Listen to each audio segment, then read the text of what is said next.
Oh, good afternoon, folks. Oh, blimey, what a day. An indoor movement snack. Finally. No other noisage, no planeage, I think. I hope not. And definitely a calmy, downy sway that is welcomed by me and hopefully by you also. It's 1 minute to 4. Hoping that there's no bufferage that's going to hinder your enjoyment of the moves. All right, Miss P. Oh my goodness, it's really hot. Oh my goodness. I think probably the only time today that I've kind of stopped to go and breathe is when I do this. So believe me when I say it's as much needed by me as it's enjoyed by you. Afternoon, Doris, thumbs up. It's 4 p.m. already. I'm going to continue with the sway that seemed to be inspired by opening windows earlier this week, and it's kind of stuck. So some Cirque Boost, some sway, and then some stretchier positions if you fancy. I'm in Bearsy Feet because it's too hot to be in anything else. So have what you want on your foot ends, folks. Apologies for the downward angle. The tripod for the device is somewhere. Heaven only knows where. But I do finally have a chair. Hurrah! So I'm going to start Cirque Boost in sit position. If you're in a stand position, you know, have some external support to hand, be that a wall, a table, fixed firm support. But I'm going to kick off the Cirque Boost in a sit position because I finally have a chair.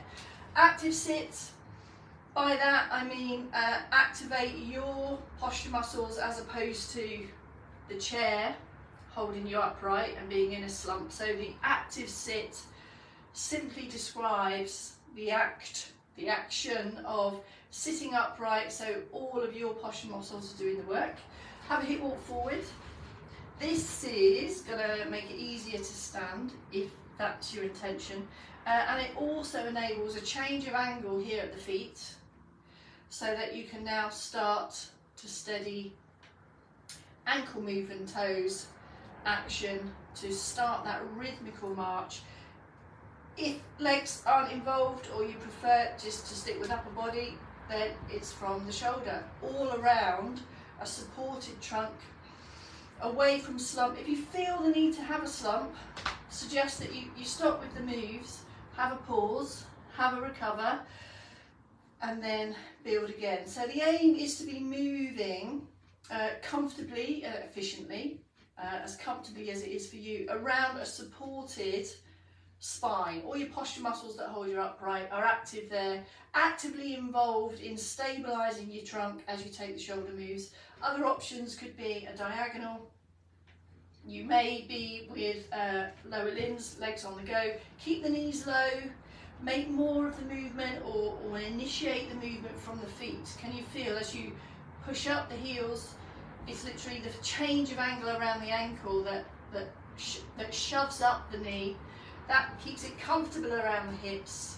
Keep the feet low if you go for the foot off march, and that's it. That's it. Keep a lid on the intensity. The aim isn't for that to grow or for you to get breathless, just for you to feel that. In stand, just the prompts to finish this off then. The support to the side ideally, or it might be to the front. And all those range of motion are the same from the shoulder. Keep the elbow bent, so moving away from long flailing arms into more controlled bend at the elbow gives you more range of motion and control all round really.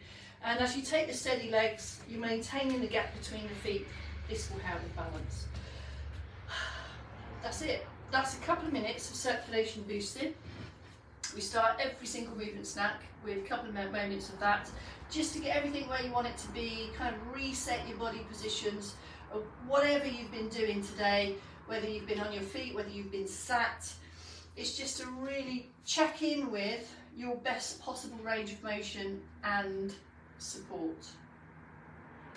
Sway. Here's the sway sequence, starting with arms first, upper limb first. So from sit or stand, you choose, it's exactly the same. Get your balance in stand, just set the shoulder blades back in a squeeze. Again, everything lifted and extended, elbows in, palms up. And don't forget to breathe. It's a slow rise up and a press down. So keeping the elbows low and under the shoulders, turn and raise. I've likened this to opening and closing a sash window. Keep it small, it can be as small or as big as you want it to be. Okay, here's the change of range. Take a pause, wait. A trunk turn, a shoulder move, a functional reach across to here. So a bit of a natural turn and twist, and then it's a shift across. So now you're shifting the weight across the buttocks from one side to the other. Working on kind of symmetry as well, so both hands kind of moving and holding steady on their position, number one. Now watch the change of range, so opening the patio doors to here. Now follow a U shape, as if you're then shielding your eyes from the sun here. Turn to the front and cross. So here's where you have a choice. You can go over the top and press away, or from that U shape you can go underneath and press away, or you can do one of each, whichever you fancy. Then that draws it to a close. Have a pause, have a switch off, recover, rest, have moments of slump in between so that you can then re-establish those upright positions. All right, round again, let's go round again. Here's your standing option if you would like.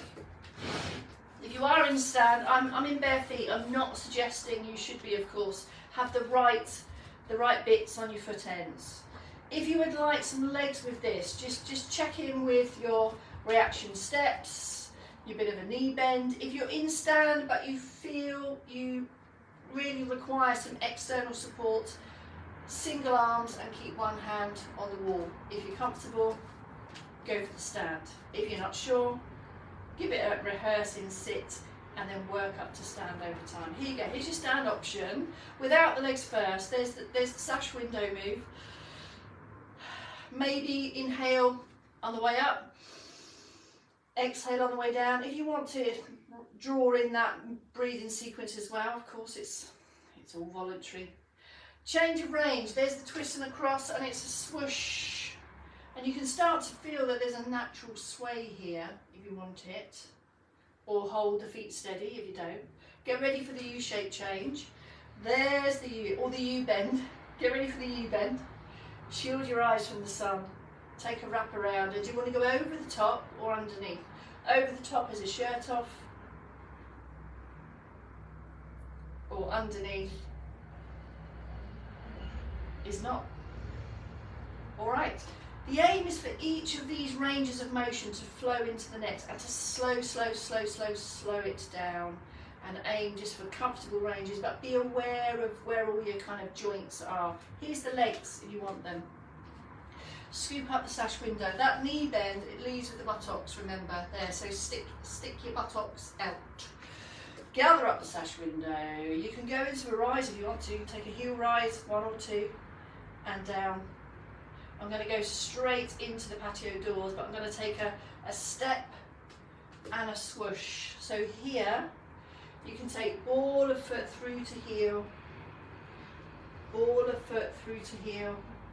And it's up to you. You don't have to bring that foot all the way off the floor. Look, you could just do a heel off and down, or you could keep the heels down and just go round the corner a bit more. Play around with the range of motion that feels comfortable for you. Get ready for the U-bend. Have a sink. Shield your eyes from the sun. Cross, extra back extension here, over the top or underneath. And any amount of freestyling that you like the feel of. And finish with a shoulder roll. Bring the feet back to hip width. I'm going to move into the stretchy positions. 5 key stretches, all that are directly related to ranges of movement that you need in daily life. Dress, wash, stand, push, pull, reach, grab, turn, twist, all of that stuff, all in your day. Here's your chest stretch then. There. Hands on your buttocks, squeezing the shoulder blades together, head stays still. Things to feel going on here, that you balance down the bottom end if you're in stand, that the shoulders are pressed down, that you've eased into a position that's comfortable for you. I'm going to come a bit closer for that. And there's that feeling of stretch. So you're stretching all the muscles across the front of the chest.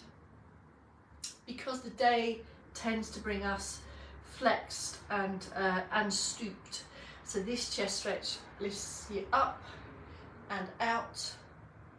That's going to be more comfortable for your shoulders and your shoulder blades and movement over time. That's your chest stretch.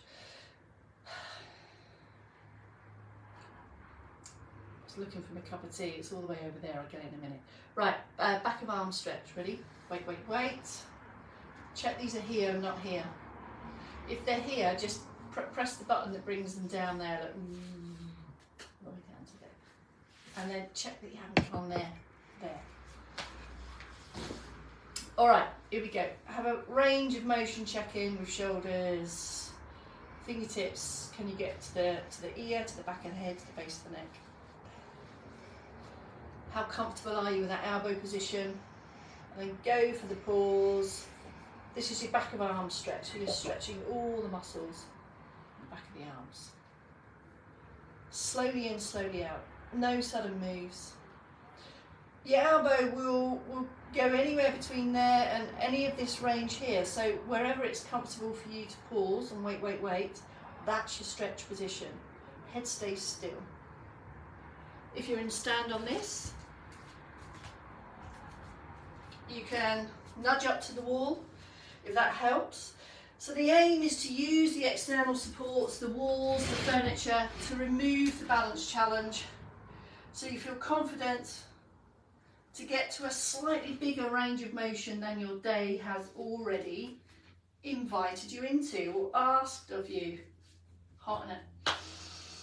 So that's the back of arm stretch. Goes without saying, that's so you can get your hands to the back of your head for all those tasks related to that position. Ready for upper side. So this is, you've already done a fair bit of trunk movement in the sway today. So here is it's similar to the bend that we do in the ATM, similar but different. So in the ATM the aim is to bend down, whereas here it's to lengthen up. So you could go for the elbow, you could go for the reach, and then it's there. That's the stretch down the side of the trunk. So the arm reach is relating that, isn't it, to functional reach. There's the feeling of stretch. You're going to feel this all the way around the trunk. If your hand isn't comfortable in that high end position, maybe take a bend arm position. That's going to feel more comfortable there. Or you might just go for a long arm option. So having the hands together may enable you to feel that you have more control. I help with coordination also. So both arms doing the same thing, or of course keep it singles. And without any arms at all, you can still get that feeling of extension around the side of the trunk. Now all of that extending and reaching, you're likely to feel that around the back. So take a pause, have a flex. The flexion and the slump is still significant. We're not here to go, no, do not do that. It's to move in and out of lots of different positions. So it's rather to avoid staying in the same position for too long, as opposed to do this, do that. There's no right or wrong. It's just moving more freely, as comfortable as you can. That's all the key ones at the top end. Two of the leg now, so stretching the muscles here at the back of the thigh, first off, and then down in the lower leg. So sideways profile from me, step the leg out. Here's the first point of comfort. When you put the long leg out, and with gravity, pulling down. It can feel uncomfortable around the knee, so just take control of the knee, so you've got a bit of a bend, and then increase all the length here, create more space around the hip so that you can now hinge, hinge, hinge. Breathe, breathe, breathe, breathe, breathe. Relax the foot or have the toe down, depending on how comfortable you are with the ankle movements. Foot might be down or it might be resting on the heel, but just check that it's not in a flexed position. And then the gaze stays neutral, and just creep your fingertips down to a point that's comfortable for you. You'll be feeling the tension here on the back of the thigh, as I say, feeling the tension like a good thriller. Slowly in, slowly out. Same on the other side. So all at a pace that's controlled by you. You are controlling all of this. If you feel you want more intensity in that stretch, keep the head and the chest lifted, but hinge more. So can you feel you're not bending the spine, you're hinging. And this is why we spend so much time promoting building stamina in your supporting parts, so that you can hinge with comfort, because that's where all your picking up objects stuff is going to be. Getting your hands to your feet, shoes, socks, toenails, all of that. Slowly in, slowly out. Can you feel it here? If you're comfortable to stay there a bit longer, build these stretchier positions over time, so anything between kind of a few moments if comfortable, and then build, build, build, 8, 12, even 20 seconds. That's going to really allow the muscle, give the muscle time to lengthen. Keeping these muscles flexible is going to help with your hip movements and mobility. It's going to help with your stride length. It's going to help with reaching to lower levels. Calf stretch, first position is the same. Set up position. Take control of the knee for comfort. But now the moving part is the foot. Just to reinforce again, I'm in bare feet, not suggesting you should be or need to be. Just have the right stuff on your feet that's good for you. Toes back, press the heels forward. You're building flexibility on this one. Take the pause, wait, wait, wait, but you're also working your shin muscles. These are the muscles that pick up the toes, so you have a more confident, longer stride. These are all the prompts. Take them or leave them. Which ones are more pertinent to you? Which ones make your ears prick up? Which ones do you go, no, I don't want that. So just, the main thing is move more. And then it's whether or not, how much of this information is of interest or use. There you go, there's your calf stretch. And of course, if you're confident in stand, you get an extra if you rehearse this in stand. Have your arm on support so that you remove the balance challenge. Practice your backward step and then lower the heel down. That will bring on that calf stretch, but you'll then also get stretch at the front of the hip. It goes without saying, can you feel in this position, this is the same position for longer strides. So to stride longer, you're going to need range of motion around the hips. This stretchier position supports, benefits that same movement. Heel down, heel down, heel down, calf stretch, front of hip stretch. And have a pause. Build that up over time.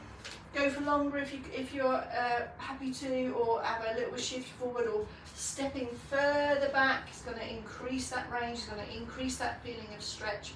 Once you've stepped back, then lift up. If you feel you're a bit forwards, I would say come in a bit and then up more. If you take a step back and keep everything on a forward angle, you're going to miss out on that bit. Just saying, don't want you to miss out. That's it, folks. That's your 4 PM. We've got the 3 in. Hurrah! Now next week, I wanted to get all those in today. As you know, Kat is on holiday. Actually, Dave is also on holiday. He flew away today. They both flew away today. Next week is going to be a challenge for me to get all 3 in, I have to say. Heading down to Plymouth tomorrow. I'll keep you posted as always. So watch out for the notifications. There will certainly be some time changes next week, and almost definitely it's going to be a challenge for me to get all 3 in. But you know what to do. Carry on without me. Have a look at pinned at the top of the group. There's a monitoring progress sheet that you might like to download, just to keep you extra motivated to carry on without me, should you need any extra motivation. That's it, folks. Great to see. No playing Super G, no background noises. I'm just about to head out again. Thank you, Maddie, for your words. Thank you for your words. I'll see you tomorrow, folks, in the morning at 8. The 8 tomorrow is a dephonate, and probably the noon is a dephonate. The 4 is a bit dodgy ground tomorrow, but I'll keep you posted. Have a good evening, folks. Bye for now.